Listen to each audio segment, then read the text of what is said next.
Hello, यह photo check करें कितनी कमाल एडिट हो गई है। क्या आप भी अपनी एक नॉर्मल फ़ोटो को इस तरह से एडिट करना चाहते हैं?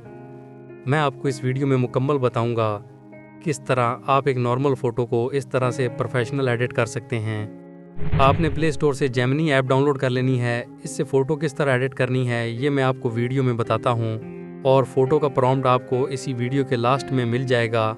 वीडियो को फुल वॉच कर लें और चैनल पर न्यू आए हों तो चैनल को सब्सक्राइब करके वीडियो को लाइक कर दें।